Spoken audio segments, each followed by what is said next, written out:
ఆలోచన. జనరల్గా బ్రెయిన్కి ఆలోచనకి మధ్య ఫ్రిక్షన్ని క్యాల్కులేట్ చేస్తే అది శూన్యానికి చాలా దగ్గరగా ఉంటుంది అనుకుంటా. ఒకటి ఆలోచించే లోపలే దృష్టి మరో దానిపైకి పుసిక్కని వెళ్ళిపోతుంది. ఆలోచన అంటే థాట్. ఏం చెప్పాను, బొంగులా ఉంది. సిగరెట్ తాగడం ఆపేయాలి, థాట్ ప్రాసెస్ మొత్తం దెబ్బతింటుంది.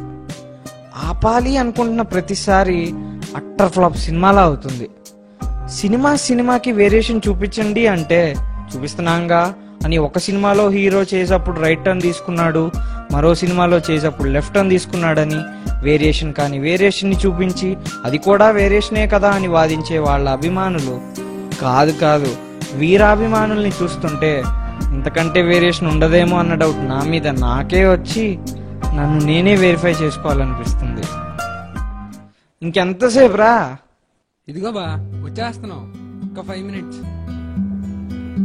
అయినా గర్ల్ ఫ్రెండ్స్ దగ్గరికి వెళ్ళిన వాళ్ళు టైంకి వస్తారని ఎక్స్పెక్ట్ చేయడం నాది పొరపాటు. ఎక్కడ మొదలు పెట్టా ఎక్కడికి వచ్చా? ఇందాక ఏదో ఆలోచిస్తున్నా. ఆలోచన అంటే ఆలోచించడం, ఆలోచించడానికి మూలం మళ్ళీ ఆలోచనే. Thought, thinking, thought. I think this makes lot of things కాంప్లికేటా? అవసరమారా నీకు? రే దనగా, అసలు ఏం చేద్దామని వచ్చావు? ఏం చేస్తున్నావు? సినిమా తీయడానికి కావాల్సిన మినిమం బేసిక్ తెలుసుకోరా. ఆలోచన గురించి తర్వాత ఆలోచిద్దాం గాని.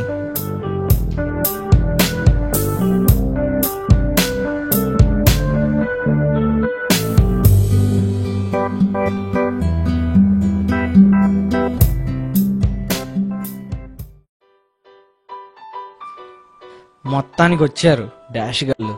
ఈయన దేడ్ గాళ్ళతో సూటిగా విషయానికి వెళ్ళిపోవాలి, సుత్తి లేకుండా.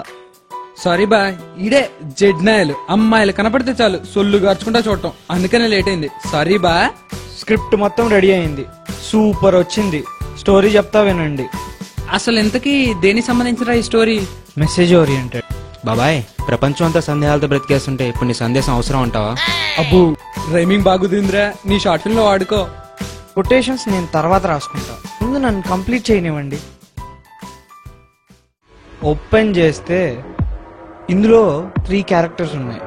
ఏ, బి, సి. ఏ అనేవాడిది సెంటర్ క్యారెక్టర్. క్యారెక్టర్లో మంచి డెప్త్ ఉంది అనుకుంటా, ఊహించుకుంటే పోలా ఫ్రీయేగా.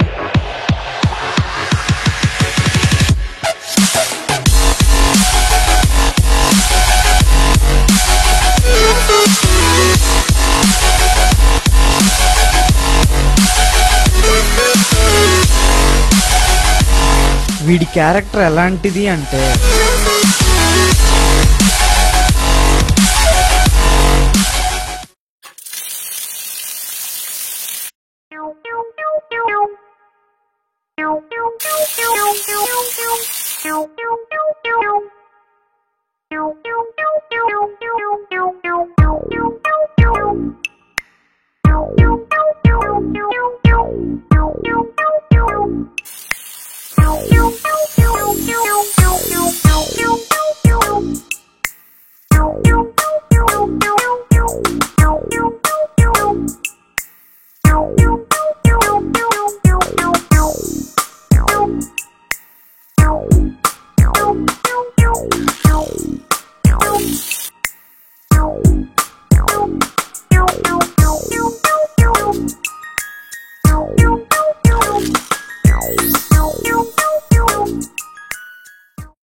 ఇక్కడే ఉన్నారా?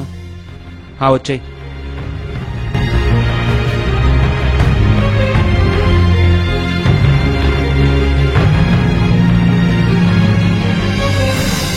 హాయ్ రా, ఇంకెంతసేపు రా. ఇస్తా అన్నారా? బీ పాజిటివ్ రా, నెగిటివ్నే వచ్చిందిలే. పాజిటివ్ నెగిటివ్ కాదురా, ప్రాక్టికాలిటీ. అక్కడ ఏదుంటే అదే వచ్చింది. ఇప్పుడు దాకా లో వోల్టేజ్ లో వెలిగే బల్బులా డిమ్గా సాగే స్టోరీలోకి థండర్ బోల్ట్ లా సి అనేవాడు వస్తాడు. ఏం బా, ఏం పరిస్థితి? రిపోర్ట్స్ వచ్చేసాయా?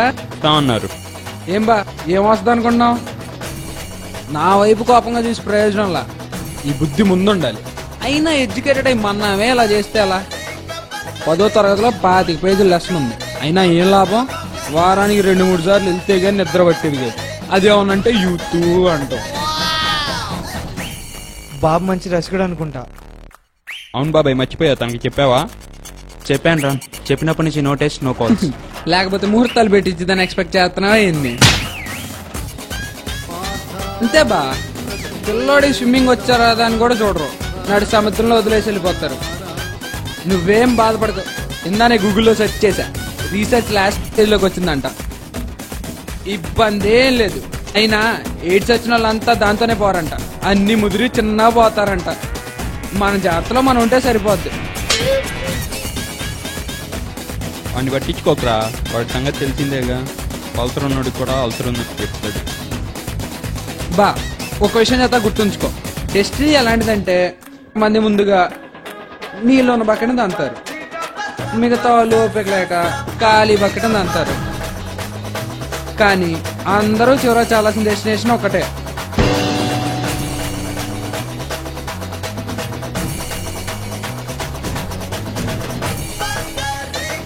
రే, రిపోర్ట్లు ఇంకా రాలేదురా, అప్పుడే పోతున్నావా?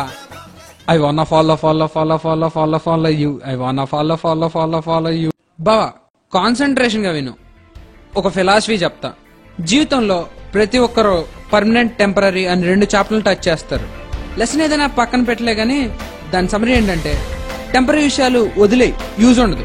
పర్మనెంట్ విషయాలు పట్టుకో, పనికొస్తాయి అంటారు. కానీ అందులో పెద్ద బొక్కుంది. కంటికి కనిపించేది ఏది పర్మనెంట్ కాదు. అలాంటప్పుడు నువ్వు ఏది ఉంచుకుంటే ఏంటి, ఏది వదిలేస్తే ఏంటి? అల్టిమేట్ గా నువ్వు హ్యాపీగా ఉన్నావా లేదా అనేదే మ్యాటర్. జీవితం అనేది ఆ సింపుల్ వర్డ్ మీద డిపెండ్ అయి ఉంటది. దేవుడా, నువ్వేంట్రా రూట్ మార్చేసావు? అదేంటి బా, నీకు నేనున్నా బా, నీ ప్రాణానికి నా ప్రాణం అడ్డేస్తా బా. నువ్వు వెళ్ళిన విషయం ఏమైంది?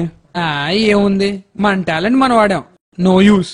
విత్తనంలో విషయం లేకపోతే ఎన్ని ఎరువులు వేసినా ఏం ఉపయోగం? నాకు కూడా వేసావుగా. ఇంకేంటి మరి, ఆశా ఫౌండేషన్ లో అప్లై చేసి జాయిన్ అయిపోతే పోలా? రేయ్, రిపోర్ట్స్ రా.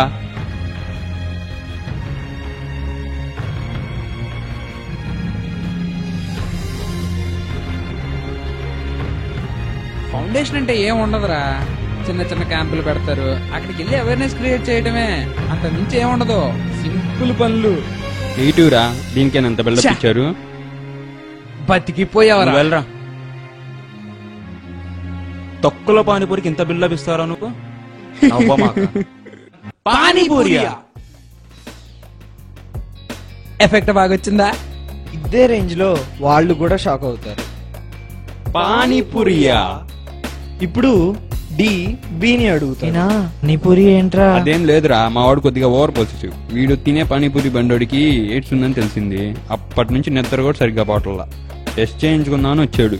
అవునా, బాబు మంచి ఐటమ్ అనుకున్నా. ఇంకా అసలు ఇక్కడ మెసేజ్ ఏంటంటే, మేధావిత్తన మితిమీరితే లోక జ్ఞానం అడిగంటిందంటే ఏంటో అనుకున్నా. వీడబ్బా, వాడి దెబ్బకు వీడు కూడా కవితలు చెప్పేస్తున్నాడు. ఫస్ట్ నేను చెప్పేది వినండిరా. చెవి రావడానికి ప్రాబిలిటీ చాలా తక్కువ, వేరే వైరస్లు రావడానికి ఛాన్సెస్ చాలా ఎక్కువ. Out side food maximum heat చేస్తారు, కానీ పానీపూరి విషయంలో అలా జరగదు. పానీపూరి ప్రిపరేషన్ అంత హైజీనిక్ గా ఏం ఉండదు. ఐ మీన్, పిండిని కాళ్లతో తొక్కడం, మంచి ఆయిల్ యూజ్ చేయకపోవడం, ఇంకా ఇలా చాలానే ఉన్నాయి. సో దట్ టేక్ కేర్ అని చెప్పి సమాప్తం చేస్తాం. ఎలా ఉందిరా? బానే ఉంటది. తొక్కలా ఉంది. నీకెందుకురా అలా అనిపించింది? నిన్ను నువ్వు ఊహించుకోరా, నీకు కూడా అలానే ఉంటది. అంటే ఇప్పటిదాకా నువ్వు ఏం మాట్లాడుతున్నావు నువ్వు? ఇంకా ఇది ఫిక్స్ రా. ఎలా ఉన్నా పర్లేదు అసలు ఒకటి తీస్తేనే కదా తెలిసేది ప్రాక్టికల్ ప్రాబ్లమ్స్ ఎలా ఉంటాయో. అయినా ఇప్పుడున్న సిచ్యువేషన్ లో ఒక షార్ట్ ఫిలిం తీయాలంటే నాకున్న కంజెస్టెడ్ ఏరియాలో ప్లేస్ క్రియేట్ చేసుకొని రాసుకోవాలి, తీసుకోవాలి. హిట్ అవుతుందంటావా? చెప్పలేం. ఒక ఎక్స్పెరిమెంటల్ సస్పెన్స్ ఫిలిం. అంతంత పెద్ద పెద్ద మాటలు ఎందుకులేరా, ఒకరి సంగతి మనకు అనవసరం బా.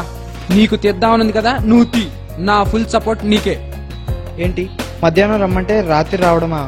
నువ్వు మరీ బా, కొద్ది మార్జిన్ ఆఫ్ ఎర్రర్ ఉంటది కదా, వయసులో ఉన్నావు, ఆ మాత్రం అర్థం చేసుకోలేవా?